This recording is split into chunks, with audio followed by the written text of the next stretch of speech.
This is NASCAR Coast to Coast, presented by Whelen, also brought to you by Hercules Tires. Now, with the latest NASCAR local, regional, touring, and international racing news and views, here are Hannah Newhouse and Kyle Rickey.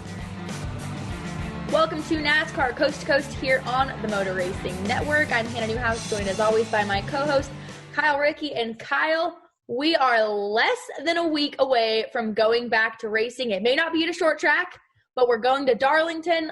I'm so lucky that I get to be one of those people, so excited to be at the racetrack. But we're going to have racing here soon. And the cool thing is when it starts, there's going to be a lot of it in a short amount of time. I mean, 3 trips to Darlington in 4 days for you guys on the MRN crew with the race on Sunday, and then the Xfinity race on Tuesday, and then another Cup race on Wednesday, and then a couple of days off before we get back at it again for 4 nights in a row of racing in Charlotte. And I believe we'll have the truck race there from the Charlotte Motor Speedway in about a week and a half from now. So there's going to be a lot of racing, more to be announced here once we get toward the end of the week, I believe, for the month of June. So once it picks back up, it's going to be nonstop, and we need that right now after a very long break. I mean, I think it's almost as long as between Homestead and Daytona, between what was supposed to be Atlanta and when we get back at it in Darlington here this week.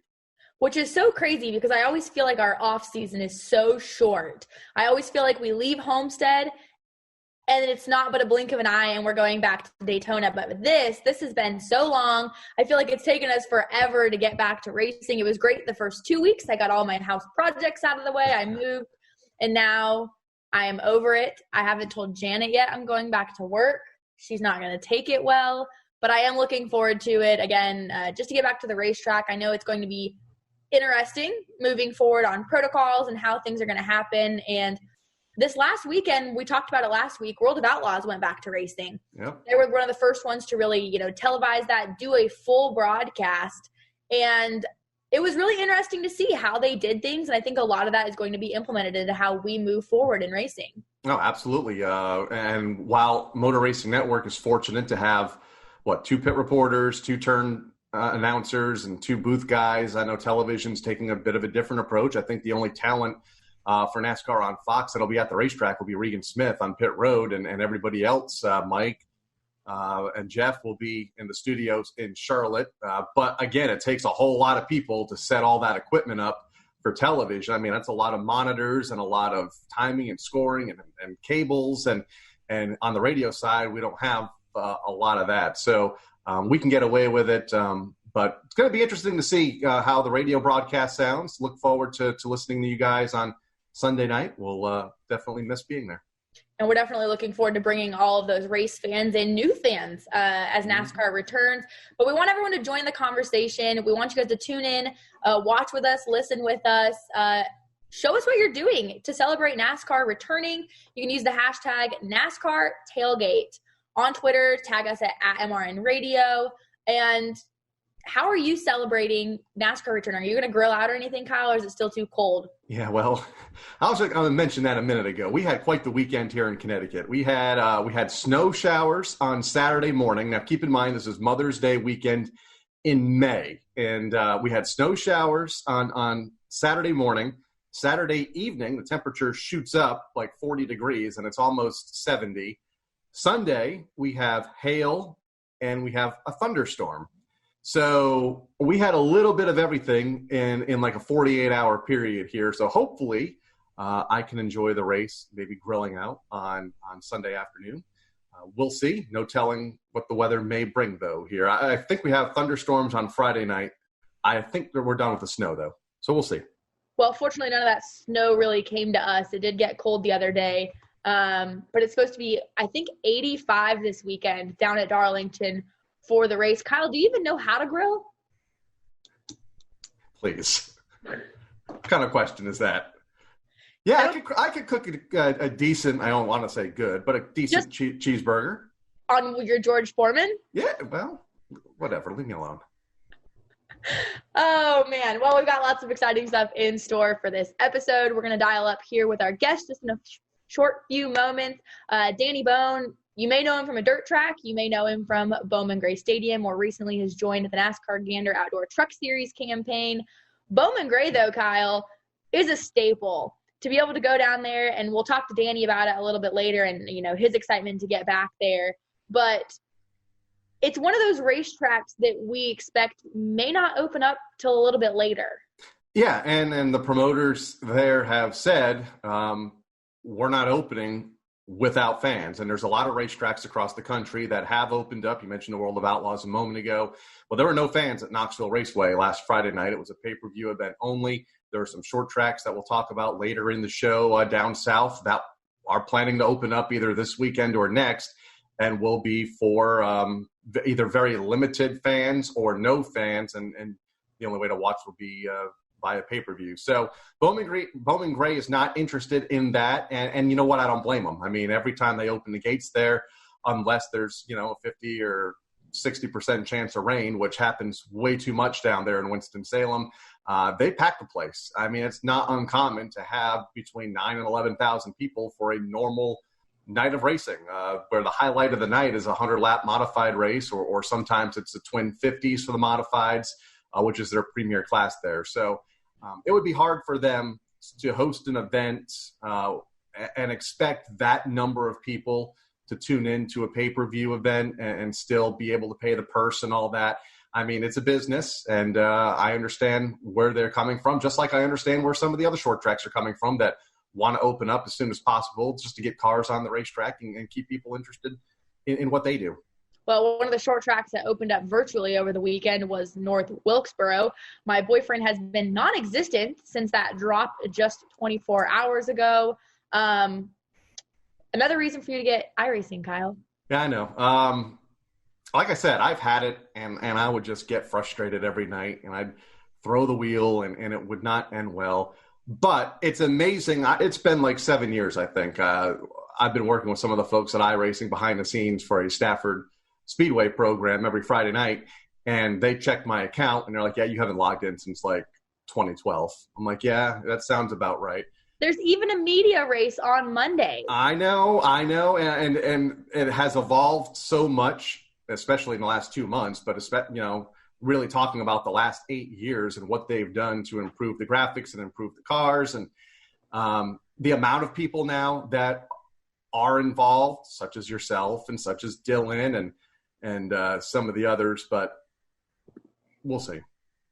My thing is, I'm going to get into it. I'm going to buy all this stuff, and we're going to go back to the real world racing, which I'm okay with, but I just won't have the opportunity to get on it like I would have the last 2 months. Yeah, there's so many opportunities to release all that pent-up aggression on iRacing. Unfortunately, that usually affects Dylan's iRating when I do that. So I have been not allowed to do that. But that being said, let's get our guest up on the phone. We'll call up Danny Bohn when we return here on NASCAR Coast to Coast. Whelen designs and manufactures reliable and powerful warning lights, white illumination lighting, sirens, controllers, and high-powered warning systems for automotive, aviation, and mass notification industries worldwide. Every part of every Whelen product is proudly designed and manufactured in America and is tested on site to meet the toughest industry certifications on the road, in the air, and around the world. Whelen is trusted to be seen, trusted to be heard, trusted to perform.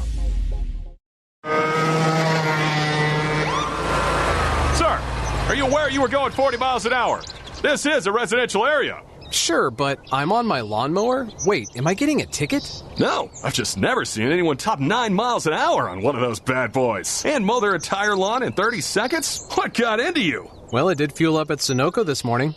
At Sunoco, we know how to fuel peak performance. We've been doing it for American racing for over 50 years. Fuel your best.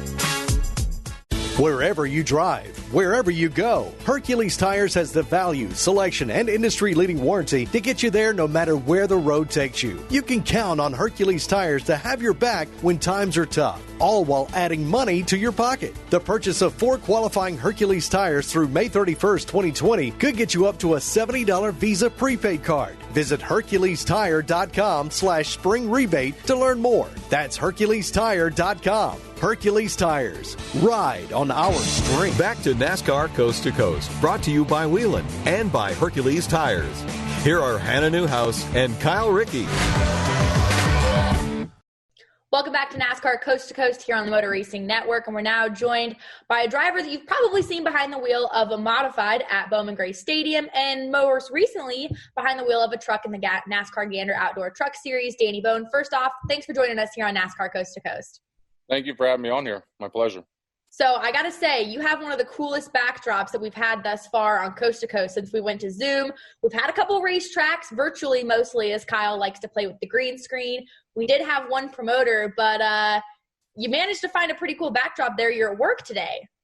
Yeah, I asked Ray if I could do a little video in the parts room here, find a quiet place. But yeah, there's a bunch of tires and engines and stuff. So it's definitely a cool place here. He's got a lot of different things all over the place.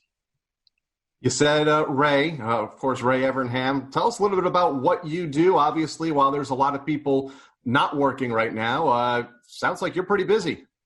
Yeah, we actually have a lot of projects going on right now. We're doing a 57 Corvette. That's like a complete build. We're still working on the Buddy Baker number 88 200-mile-an-hour car. We're getting ready to try to finish that up. We've got 2 complete Mustang builds. You guys probably see on social media, just bought that Ferret. So we're looking at restoring that and redoing that. We're still doing some research on trying to find the correct parts for that to redo that car. So if anybody's listening that would know some of the stuff that he's posted on social media and might be able to help us out, that would be appreciated. But yeah, I mean, I'm going to do a couple more dune buggies for Ron Pratt. Just a lot of different cool stuff. So which makes it interesting. You do something different every project's a little bit different. So get to do cool things and learn new things. So. Yeah, it sounds like you guys have been busy over this, what we're going to call a down period through this quarantine. But racing is supposed to start kicking up here soon. I know over the off season, you had some pretty big plans in the works. You'd made your truck debut last year, I believe, for On Point, had an 8th place run at Martinsville, your debut there. And I saw some filming going on, I believe, at maybe their shop recently on your social media. What's going on there, and what was supposed to be your 2020 season look like? Well, we were going to run, 5 to 10 races. We obviously wanted to try to do more, but, obviously funding's tough, and finding sponsorship means a lot. So the other day we filmed, we're partnered up with Sierra Delta, which they provide service dogs for veterans. So one of the cool things that my sponsor, North American Motor Car, did, they built this 2020 Jeep Gladiator Rubicon. And throughout the season this year, which is kind of stinks with the way everything's going, they were planning to bring it to all of the races that I raced at and put it in the fan zone, set up a booth. I would sign autographs there, and then you can go online on Sierra Delta and buy or make a donation, and you get tickets. And then at the end of the race season, they plan to auction this thing off and give all the proceeds to Sierra Delta. So they brought the Jeep down last week, and we brought it over to On Point and put it in front of the race truck, which is kind of lettered up similar to the race truck, and took a bunch of pictures and did some video stuff for them. Really looking forward to trying to, launch that thing. They were on their way to go to Atlanta when that whole deal canceled. So we're just kind of waiting to see what happens here. I was scheduled to run Charlotte. That was one of the races I was going to do, but I think with the way that the format is now, like, I've never raced the big track at Charlotte. I raced the dirt track. I raced the small track, but never raced the big track. So without having practice, I think we're going to opt out of that one. I don't have a ton of opportunities, and I need to make the best of the opportunities that I do get. So I feel like some of the races toward the end of the year, once fans are back allowed at the track and, you're allowed to practice and qualify, I think that'd be probably a little bit more beneficial for what I'm looking to do. Unfortunately, I do want to get back in the car. Like, I can't wait to get back in the truck and go back to racing. But, I kind of need to do what's best for myself, what's best for my sponsors, and for my team.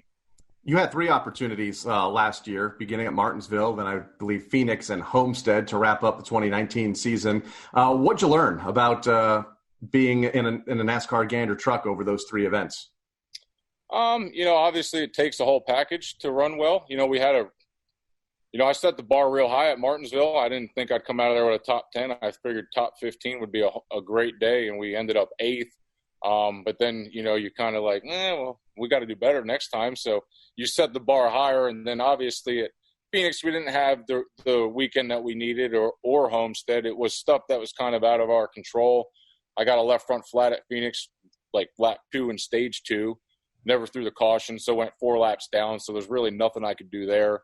And then Homestead, we had a decent run going. We just kind of got messed up. We had one green flag pit stop, and I got the pit road fine, and we just had a little mix up on pit road, and I was in my box for like 31 seconds. And, while they're under green flag there, you lose so much time. So not the results we wanted, but definitely fortunate for the opportunity. It's something that, I've raced down here since 2008. I've raced dirt tracks, asphalt tracks, everything but a shopping cart, just trying to get an opportunity in the top 3 series. And, honestly, with my age, I was like, just didn't really think I'd get one. I tried my whole racing career to get an opportunity to make it to this level. And, sometimes things happen the way they're supposed to, and sometimes they don't. And I honestly, didn't think I would. And then all of a sudden I got the Martinsville opportunity, and then went to Phoenix and Homestead, and then, the opportunities this year. So, just extremely grateful for On Point and North American Motor Car and Sierra Delta for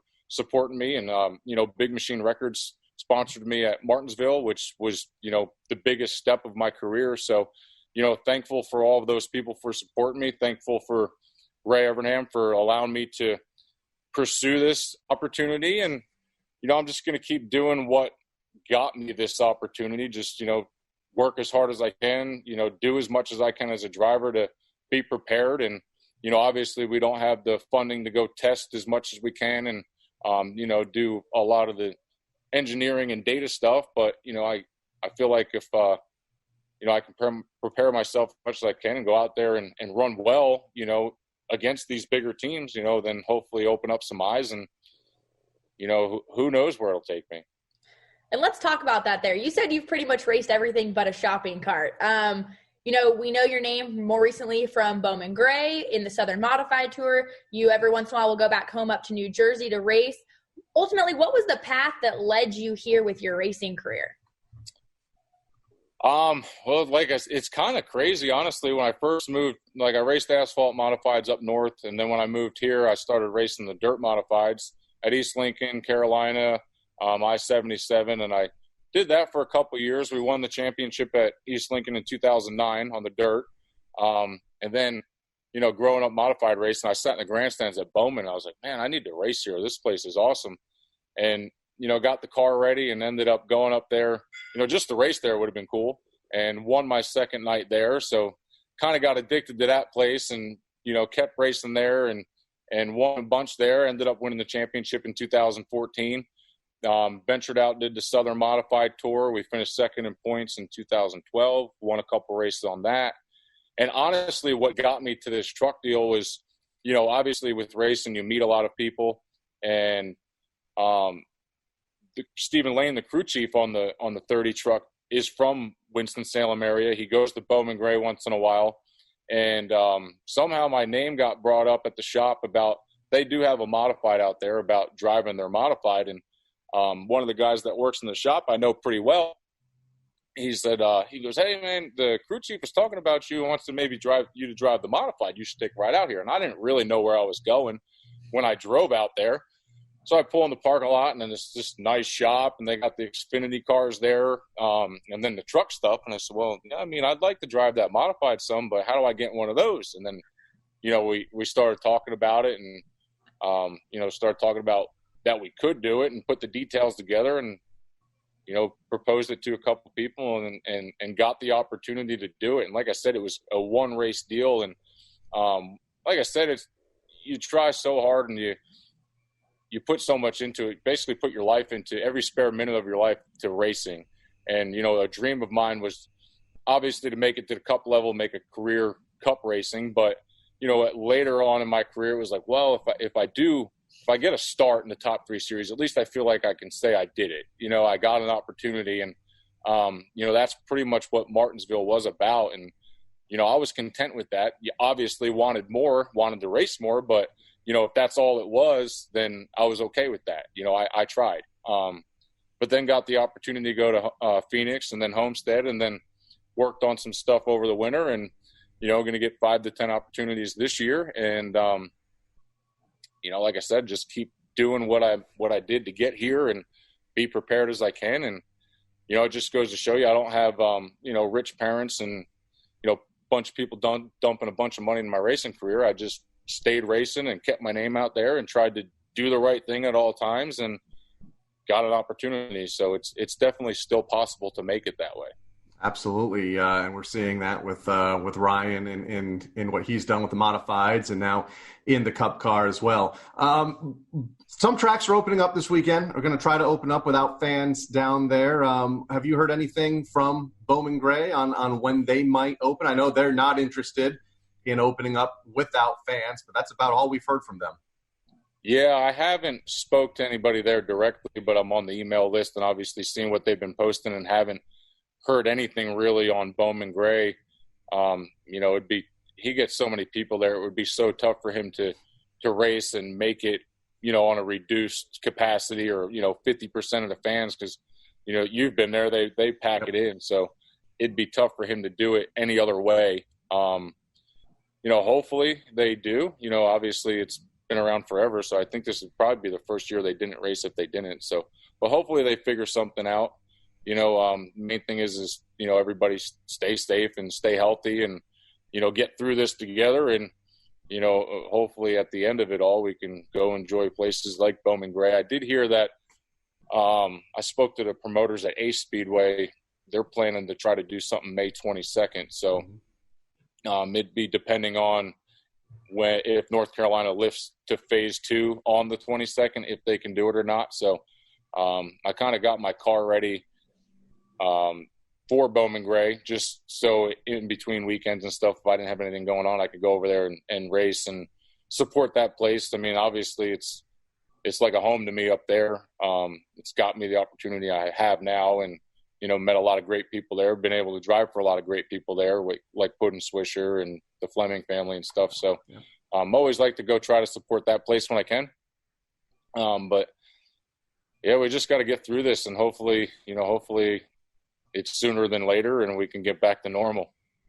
Yeah, Bowman Gray was one of those tracks that was a bucket list track coming from the West Coast, and then I got a taste of it, and pretty sure I signed up for every weekend when I was covering short track racing to be able to go to Bowman Gray. But I think I was a curse because it rained out about half the times that I showed up there. But definitely interesting. Would love to see that place packed eventually. But we talked about the things that you learned getting into a truck, all of the things you've learned working for Ray. And I have to ask, though, and we'll play the video for our fans that tune in and watch here. I do follow you on social media, and I have to say you might want to learn how to appropriately light a fire without potentially catching your house on fire. What happened there?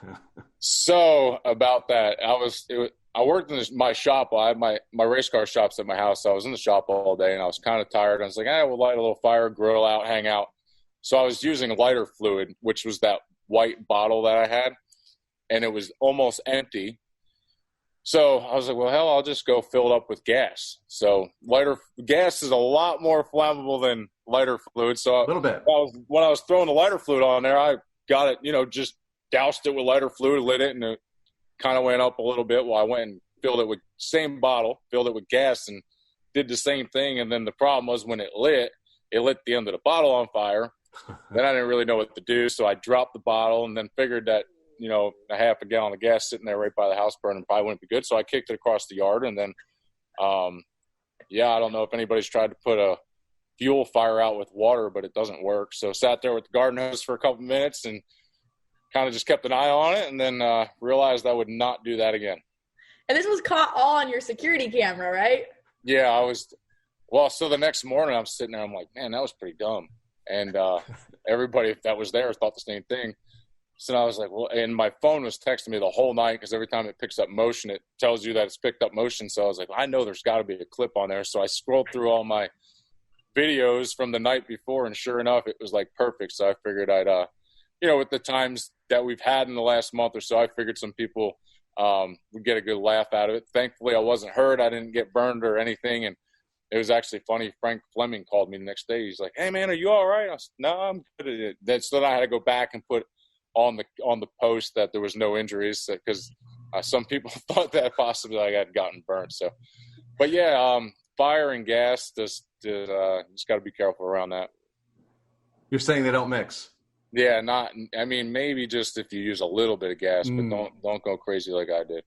I don't know how to top that, but I'm going to follow it up. My final question for you, we're talking about car restoration, and you said you've been able to work on a lot of cool projects. What's one that stands out above the rest? Well, one of the cool things that I was able to do is we built a bunch of those dune buggies. You see some of the Cup drivers, like Boyer was out there, Jeff Gordon was out there. Biffle into Ray that goes stuff? out there, Biffle, yeah. Ron Pratt owns a bunch of dune buggies, and we built a bunch of those, and it was kind of one of those things that it was probably my biggest project. I was in charge of that, so we ended up building 6 of them, and we're going to build some more for them. So, obviously we got I got to do a lot of cool things here. We went to the 100th annual Indy 500, and I strapped Mario Andretti in his old rookie season car before the race so he could go out and parade with it. So, got to do a lot of cool things. But for me personally, being able to run a big project like that was pretty satisfying. And then to do it and really have no issues with them, pretty much my biggest project I've ever did. So that was pretty cool. But yeah, there's been so many cool memories and things that we've been able to do here. It's tough to pick one of them. Perfect. Well, that being said, we'll let you get back to work. We know you're at work right now, and we appreciate you coming on, talking racing with us, and hopefully you get back behind the wheel here soon. Yeah, thanks for having me anytime, and everybody stay safe, and we'll see you guys soon. Perfect. That's Danny Bohn, driver in the NASCAR Gander Outdoor Truck Series and Modifieds at Bowman Gray. But up next, we've got your short track spotlight presented by Whelen Engineering. Wherever you drive, wherever you go, Hercules Tires has the value, selection, and industry-leading warranty to get you there no matter where the road takes you. You can count on Hercules Tires to have your back when times are tough, all while adding money to your pocket. The purchase of 4 qualifying Hercules tires through May 31st, 2020 could get you up to a $70 Visa prepaid card. Visit HerculesTire.com/spring rebate to learn more. That's HerculesTire.com. Hercules Tires. Ride on our strength. Powerful warning lights, white illumination lighting, sirens, controllers, and high-powered warning systems for automotive, aviation, and mass notification industries worldwide. Every part of every Whelen product is proudly designed and manufactured in America and is tested on site to meet the toughest industry certifications. On the road, in the air, and around the world, Whelen is trusted to be seen, trusted to be heard, trusted to perform. Back to NASCAR Coast to Coast, brought to you by Whelen and by Hercules Tires. Here are Hannah Newhouse and Kyle Rickey. Each and every week here on NASCAR Coast to Coast, we get the opportunity to spotlight one of NASCAR's short tracks around the country, brought to you by Whelen Engineering. And this one, you probably guessed it, is Bowman Gray Stadium in Winston-Salem, North Carolina, and it is a quarter-mile asphalt oval. The legendary track was co-founded in 1949 by Bill France Sr., and Bowman Gray Stadium is NASCAR's first and the longest running weekly racetrack. It was nicknamed the Madhouse. Bowman Gray Stadium is known for an aggressive style of racing, harkening back to the old days of NASCAR. Richard Petty won his 100th race at the Madhouse, and Richard Childress fell in love with racing while selling peanuts in the stands of Bowman Gray Stadium. Bet you didn't know that one. An icon in the NASCAR world, Bowman Gray Stadium boasts weekly attendance in the thousands. Junior Johnson, Glenn Wood, David Pearson, Richie Evans, and Jerry Cook competed at Bowman Gray, and the track that has been a part of such racing dynasties as the Pettys, the Allisons, the Myers, and the Earnhardts.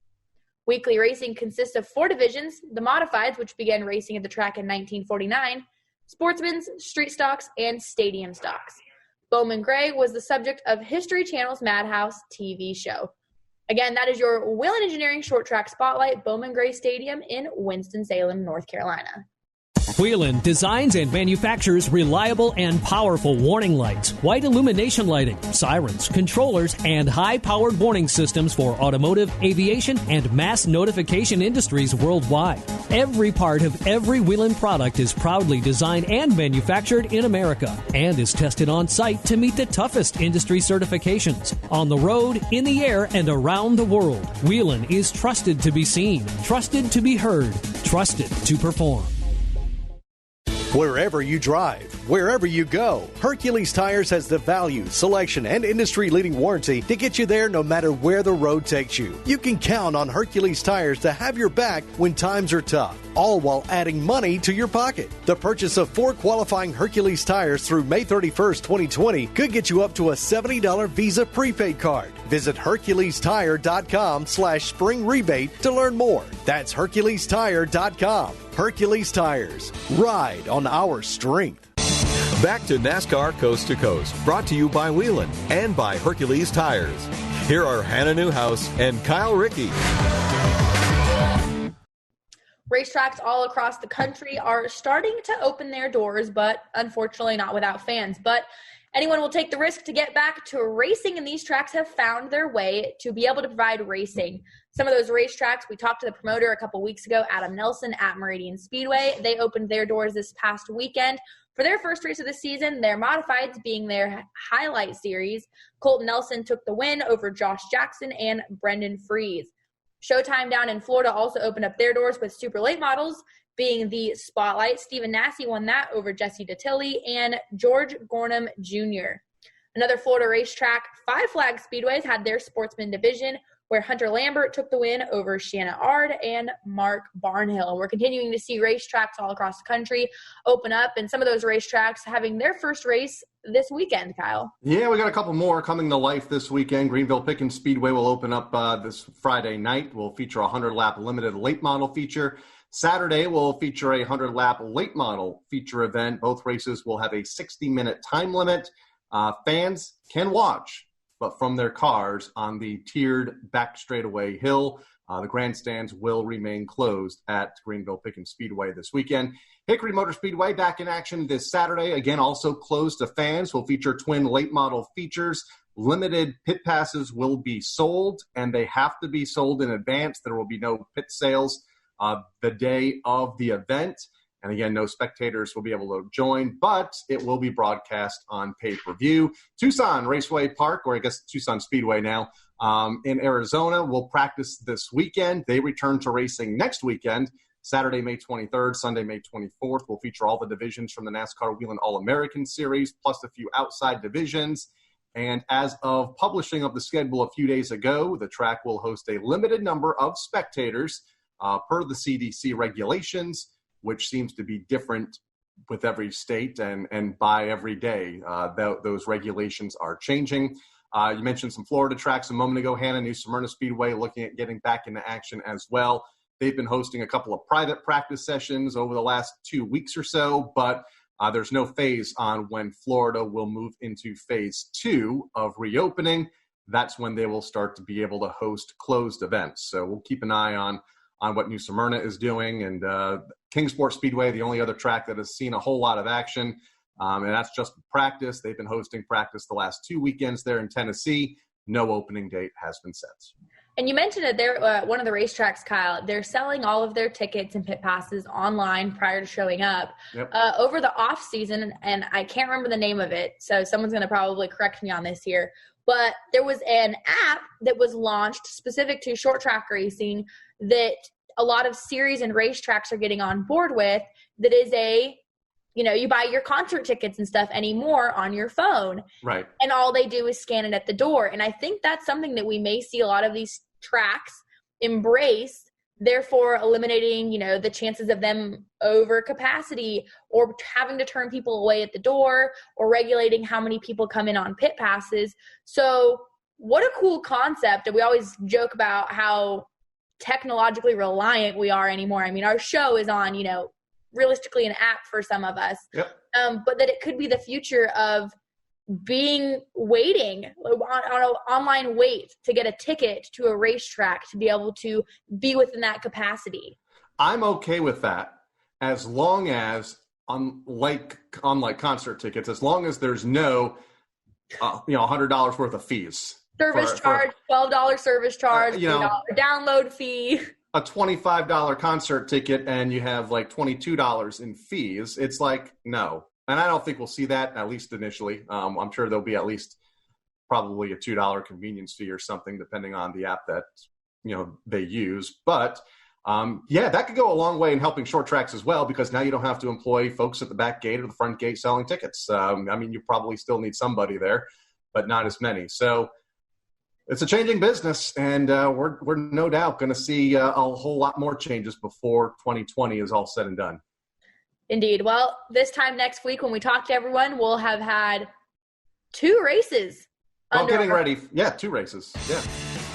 Perfect. Well, looking forward to it. Good luck to everyone that gets that opportunity to go racing this weekend. We'll be watching, and we look forward to talking to everyone next week here on NASCAR Coast to Coast. I'm Hannah Newhouse for Kyle Rickey and Craig Moore. We will see you next week here on NASCAR Coast to Coast. You've been listening to NASCAR Coast to Coast, presented by Whelen, also brought to you by Hercules Tires. NASCAR Coast to Coast is a production of the Motor Racing Network. All rights reserved.